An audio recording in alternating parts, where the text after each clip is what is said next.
This video delves into the myriad aspects of daily life in China, each seeming somewhat unreal to an outsider. From distinct social norms and laws to peculiar customs and practices, China, with its immense population and diverse culture, hosts a plethora of intriguing phenomena. As we navigate through the bustling streets and tranquil countrysides of this vast nation, let's explore 15 such unbelievable things that happen in China every day. Number 1. Afternoon napping in the work culture.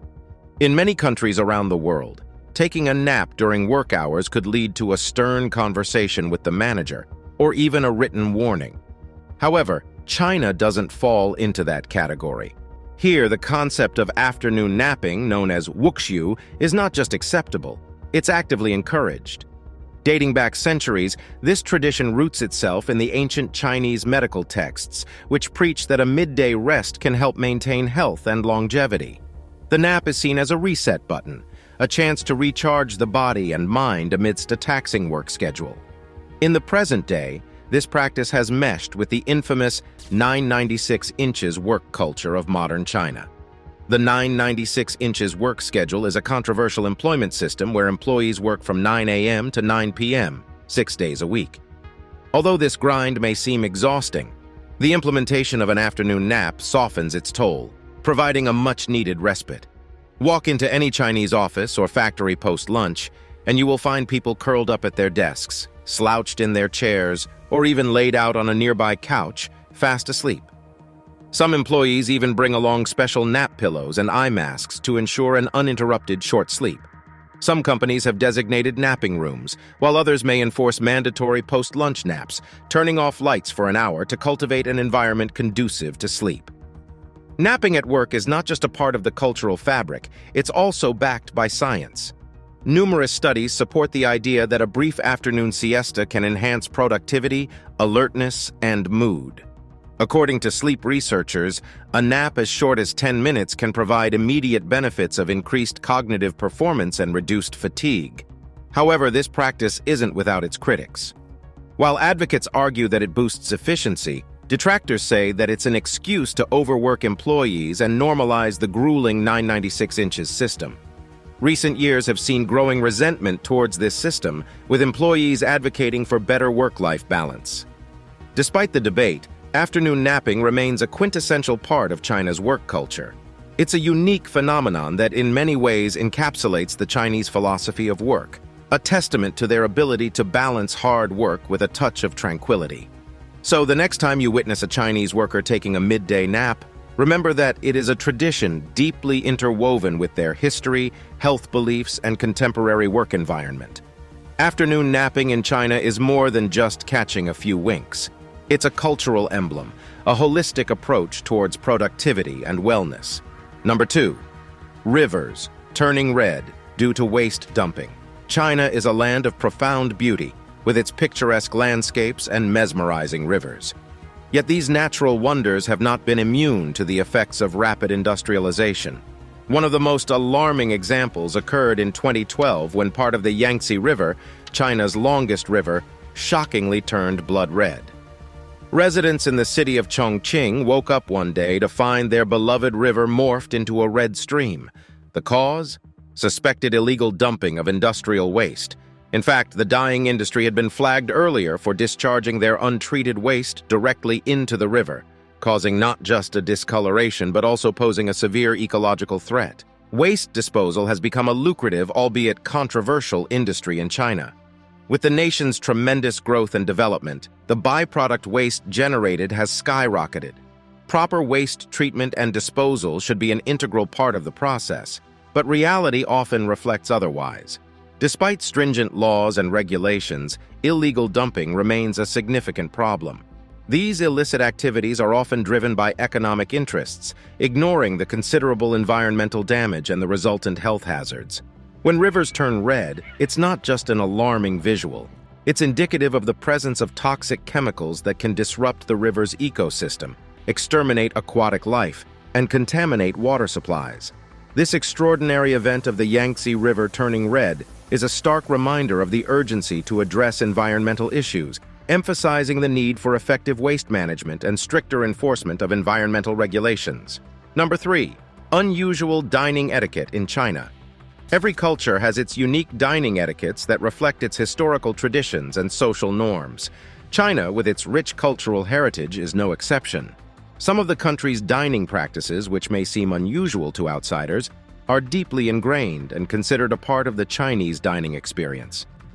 In many Western cultures, making noise while eating is often seen as rude.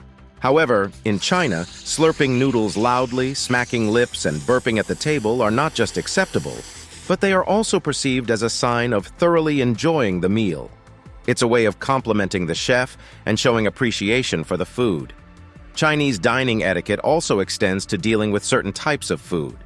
For example, it is common to spit out small bones, seeds, or skins directly onto the table or floor, though this practice has been banned in some cities in recent years. Similarly, using chopsticks for everything, including difficult-to-pick items, and leaving them standing upright in a bowl of rice is considered bad manners due to its resemblance to incense sticks at a shrine, which is associated with funerals. These peculiar habits are just a small part of the Chinese dining experience. Behind every seemingly unusual practice lies a rich history and a deeper cultural significance. They exemplify China's philosophical approach to food and dining, which is rooted in the principles of harmony and balance. Indeed, for the Chinese, dining is not merely a physical act of eating, it's a social and cultural event that brings people together, creating an environment of shared joy and satisfaction. It is in these nuances that the charm of Chinese dining etiquette lies. Number 4. Overloaded vehicles and the consequences. Road transport plays a significant role in China, a country known for its sprawling landmass and vast population. However, one striking sight on Chinese roads is that of overloaded vehicles, especially transit trucks, dwarfed under a staggering amount of goods and commodities. These vehicles often carry loads far beyond their designated weight limits. From towers of packed crates to staggering piles of agricultural produce, the sight of heavily overloaded trucks teetering down highways is not uncommon. Overloading has become so ubiquitous that it's a widely accepted, if unofficial, norm. However, this practice has far-reaching implications. Overloading poses a considerable safety risk, leading to an increased number of road accidents. The excess weight compromises vehicle control, prolongs stopping distances, and increases the risk of rollovers. Moreover, overloaded trucks wreak havoc on road infrastructure, leading to premature road wear and causing bridge collapses. Authorities have implemented measures to curb this problem, including imposing fines and penalties, setting up weigh stations, and increasing public awareness. However, enforcement remains challenging due to the vastness of the road network and the intricacies of the transportation industry. Overloaded vehicles in China epitomize the struggle between economic ambitions and safety considerations, a dilemma often faced by rapidly developing nations. This scenario underscores the urgency for sustainable solutions, where efficient transport does not compromise safety or infrastructure integrity. Number 5. The 4D death experience phenomenon. China, a country steeped in thousands of years of history and tradition, often surprises with its juxtaposition of the ancient and the modern. One such intriguing phenomenon is the 4D death experience, a simulated journey of death and rebirth. Located in Shanghai, the Samadhi 4D experience of death is a facility where participants, for a fee, can experience their own death and rebirth. The procedure is eerie yet fascinating. Participants go through an elaborate process that includes attending their own funeral, being placed in a coffin, and then experiencing a simulated cremation. Through the use of high-tech visual and audio effects, individuals are made to feel as though they're being incinerated. After this unnerving process, they're reborn through a latex womb, symbolizing the cycle of life and death. The objective is to provide a profound understanding of life, helping participants appreciate their existence and live more mindfully. The 4D death experience can be unsettling, and it's not for the faint-hearted. Yet it serves as a unique way of contemplating mortality, a subject often avoided in daily conversations. It's a stark departure from the traditional reverence for death in Chinese culture. The 4D death experience phenomenon underscores China's innovative approach to ancient philosophical concepts, providing a modern, albeit unusual, interpretation of the age-old question of life and death. It offers an immersive way of understanding the impermanence of life, thereby promoting an enhanced appreciation of the present moment. Number 6. Geese police in Xinjiang. In a world increasingly reliant on cutting-edge technology for security measures, the Xinjiang region of China takes an unconventional approach by employing a more old-fashioned method: geese. Known for their alertness and territorial nature, geese have proven to be surprisingly effective sentinels, earning them the nickname Geese Police. This unique practice reflects a blend of ancient wisdom and modern necessity. Historically, geese have been domesticated in China for over 3,000 years, and their keen eyesight and acute hearing were noted by early farmers who used them as a natural alarm system. Geese have an uncanny ability to remember faces and are quick to react to unfamiliar ones. Their honking, aggressive behavior and ability to stay awake at night make them ideal for deterring intruders. In Xinjiang, geese have been integrated into the police force to help detect and prevent illegal activities, particularly along the border areas.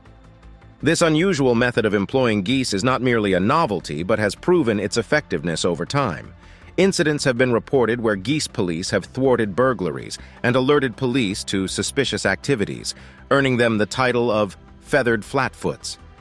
Despite the advancement of surveillance technology, the geese police in Xinjiang stand as a testament to the practicality and ingenuity of employing natural resources for societal benefit. The geese police serve not only as a line of defense, but also as a symbol of China's unique ability to blend tradition with modernity in the most unexpected ways. Number 7. Legal obligation to visit elderly parents. Respect for elders and familial piety are deep-seated values in Chinese culture. These values are not just moral expectations, but also have a legal basis, as manifested by a law introduced in 2013 that requires adult children to visit their parents regularly. The law, known as the Elderly Rights Law, obliges adult children to visit their parents who are over 60 years old frequently. Negligence in this duty can potentially result in mediation or even legal action. This legal obligation emerged from the rapidly changing socio-economic landscape of China. The country's urbanization and economic development have led to an increase in nuclear families and a decrease in multi-generational households. This shift, coupled with the country's aging population and the one-child policy, has raised concerns about the well-being and care of the elderly. The law aims to ensure that the elderly do not suffer from neglect, particularly emotional neglect. While it has sparked debates about its enforceability and potential intrusiveness, it underlines the seriousness of elderly care issues in China. Number 8. Military posture and punishments. A key facet of military discipline is the maintenance of proper posture, and China's People's Liberation Army takes this requirement to a somewhat extreme level. Chinese soldiers undergo rigorous training to achieve a straight posture, reflecting the military's insistence on discipline and exactitude. But what makes this practice especially notable is the unique method employed to enforce it. Chinese soldiers are punished for not maintaining proper posture by having a pin placed in their collars. If they slouch or relax their shoulders, the pin pricks them, serving as a sharp reminder to straighten up. This seemingly harsh punishment is in place to ensure that the soldiers maintain their discipline and alertness at all times. The practice is indicative of the Chinese military's stringent approach towards discipline and perfection. It reflects the underlying philosophy of the Chinese military, which places high importance on not just physical strength and tactical prowess, but also on the character and conduct of its soldiers. While this punishment may seem excessive to some, it is a part of the larger ethos of China's military training, which emphasizes constant vigilance, endurance, and precision. It's a vivid demonstration of the demanding nature of military life in China, highlighting the extent to which soldiers go to maintain discipline and precision. Number 9. The ritual of ghost weddings. China is a country where tradition and superstition often intermingle, giving rise to unique customs and practices. One such tradition is the practice of ghost weddings, an ancient ritual that involves marrying deceased individuals. Rooted in the age-old belief of appeasing the dead, ghost weddings are carried out to ensure the tranquility of deceased bachelors and spinsters. It's believed that these weddings help ward off bad luck and placate the aggrieved spirits, providing them with companionship in the afterlife. The process involves matchmakers who find suitable matches among the deceased, often based on the individual's age, horoscope, and the manner of death. The ghost wedding ceremony closely resembles a traditional Chinese wedding, complete with rituals like the procession, exchange of gifts, and a wedding feast. Despite the practice being outlawed in the People's Republic of China, ghost weddings persist in some rural communities. They often involve elaborate ceremonies with full bridal trousseau, grand feasts, and all the rituals associated with a traditional wedding. This bizarre yet fascinating tradition provides an insight into China's deeply rooted beliefs about life, death, and the afterlife. It stands as a testament to the lengths people go to preserve ancient customs and appease the spirit world, highlighting the endurance of cultural beliefs amidst modernity. The tradition of ghost weddings adds another layer to the rich tapestry of Chinese customs, combining love, death, and superstition in an unusual blend of the macabre and the mundane. Number 10. Unusual culinary practices in China. Chinese cuisine is renowned for its vast array of flavors, techniques, and ingredients. However, some culinary practices stand out for their sheer uniqueness. One such practice is the preparation of virgin boy eggs, a tradition particularly popular in the city of Dongyang. These are ordinary eggs, but what makes them unique is the liquid they're boiled in. Urine collected from young boys, preferably under 10 years old. The eggs are soaked and then boiled in this urine, with the process being repeated throughout the day. It's believed that consuming these eggs promotes better health and vitality. Similarly, there are traditions that involve the consumption of chili peppers and the simultaneous smoking of cigarettes during weddings. This practice, common in Hunan province, is a peculiar blend of culinary tradition and ceremonial rituals.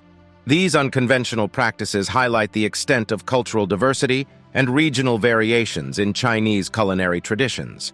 They're a testament to the complex interplay between food, tradition, and belief systems in China. While these practices may seem strange to the uninitiated, they underscore the depth and breadth of Chinese cultural practices and their close ties to local beliefs and customs. Number 11. Split pants for babies, a unique Chinese practice. In China, it's not unusual to see toddlers and babies wearing what's commonly referred to as split pants. These are pants with a slit in the crotch area, which allows the child to urinate or defecate without the need for diapers. This practice is deeply rooted in traditional Chinese child-rearing philosophy. It's seen as an early form of potty training, where the child learns to control their bowel movements from a young age. Moreover, it's also viewed as a practical and environmentally friendly alternative to disposable diapers. Split pants are typically used in conjunction with a method called elimination communication, wherein the caregiver learns to recognize the signs that a child needs to relieve themselves and then holds the child away from their body or over an appropriate receptacle. While the use of split pants is becoming less common in urban areas, it's still prevalent in rural parts of China. This practice is a fascinating window into traditional Chinese parenting methods, showing how deeply cultural beliefs and practices can influence even the most fundamental aspects of child rearing. Despite its declining popularity, the tradition of split pants offers a unique perspective on cultural differences in child rearing methods and the intersections between tradition, practicality, and modernity. Number 12. Eye-related beauty standards in China. In China, beauty standards have a profound influence on social interactions and self-perception, with the eyes being a particular focus. Certain physical traits related to the eyes are deemed especially attractive, leading many individuals to undergo cosmetic procedures to achieve these standards. One common procedure is blepharoplasty, which creates a double eyelid crease to make the eyes appear larger and more Western. This procedure is particularly popular among younger generations, symbolizing a shift in beauty ideals influenced by globalization and Western media. In stark contrast to modern cosmetic surgery practices, China also has a traditional eye-related treatment called eyeball shaving. This procedure, performed by skilled barbers, involves scraping along the lash lines with a blade to remove dirt and improve ocular health. Though less common today, eyeball shaving showcases the country's long-standing emphasis on eye care and aesthetics. These practices underscore the significance of eyes in Chinese beauty standards and the lengths people will go to conform to these ideals. They reflect a broader dialogue about beauty, identity, and cultural assimilation in a rapidly globalizing world. Number 13. Unlicensed taxi. In China, unlicensed taxis, colloquially known as black taxis, are a widespread phenomenon. Despite government attempts to regulate the transportation industry, these informal taxi services are a fixture in both urban and rural landscapes. Black taxis operate outside the formal regulatory framework. They don't have taxi meters, and fares are negotiated up front. Their services often extend into late-night hours when public transportation is scarce, providing a much-needed solution for people needing to travel during these times. These unlicensed taxis also fill a transportation gap in rural and peripheral urban areas, where public transport networks are often inadequate. Many locals and even tourists find them to be a more accessible and sometimes even more reliable option for transport, despite their unofficial status. While the government has taken measures to crack down on black taxis, they persist due to demand and the flexibility they offer. The phenomenon of black taxis in China reflects the complexities of the country's rapid urbanization, underscoring the need for comprehensive and accessible transportation solutions in a country as vast and diverse as China. It's an intriguing aspect of China's urban fabric, revealing the tension between formal regulation and grassroots adaptations to the demands of everyday life. Number 14. Rent a mourner. In China, the bereavement process is more than just a private affair. It is a deeply entrenched social ritual where the intensity of mourning signifies the level of respect for the deceased. An intriguing aspect of this ritual is the practice of hiring professional mourners, individuals paid to cry and grieve at funerals. The tradition of hiring professional mourners, or kusangren, dates back to ancient China. They're tasked with the job of expressing grief through dramatic wailing, heartfelt lamentations, and expressive body language. Their performances are not just an act of mourning, but also a spectacle of respect and honor towards the deceased.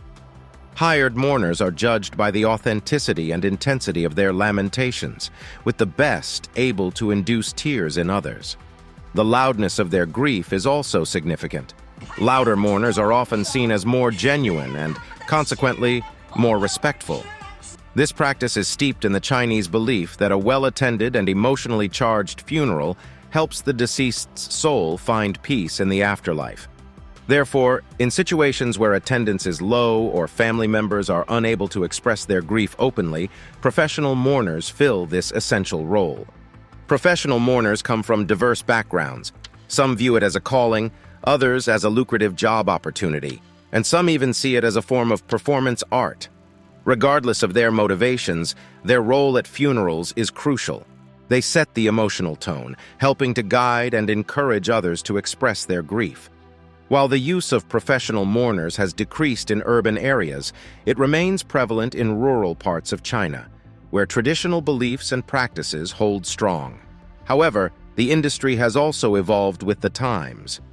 Today, professional mourners advertise their services online, offering packages that include not just crying, but also singing, delivering eulogies, and even managing the entire funeral service. The phenomenon of professional mourners in China is a stark illustration of the complex relationship between grief, tradition, and societal expectations. It's a fascinating example of how deeply cultural practices can shape even our most intimate and personal experiences, like mourning the loss of a loved one. The tradition of professional mourners stands as a poignant testament to the intricate tapestry of Chinese customs, one where respect for the dead, societal norms, and the economic pragmatism of the living intersect in unexpected ways. Number 15. Dancing grannies. Across China, public spaces transform into vibrant dance floors at dawn and dusk. This is the time of the dancing grannies, a term affectionately used to describe older women engaging in public, synchronized dancing.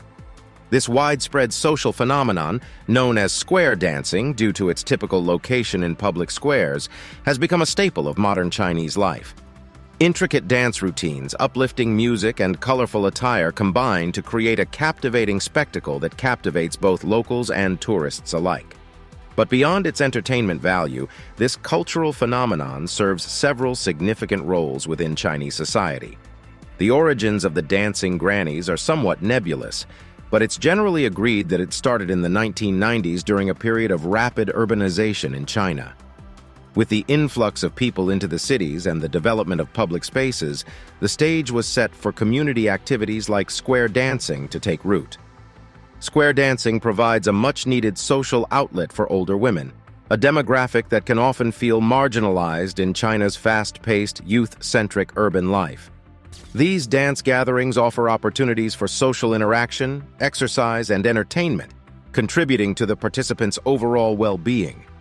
Moreover, the dances are often traditional Chinese routines or dances reflecting China's ethnic diversity, making square dancing a means of preserving and celebrating Chinese cultural heritage. In an era marked by globalization and the fear of cultural erosion, the dancing grannies stand as a testament to the resilience of traditional culture. However, the phenomenon of the dancing grannies is not without controversy. There have been complaints about the noise levels, especially from residents living near the public squares. In response, some municipalities have attempted to regulate the dancing, imposing restrictions on timing, noise levels, and even dance routines. Despite this, the dancing grannies persist, their music echoing through the squares as a vibrant reminder of their presence and vitality.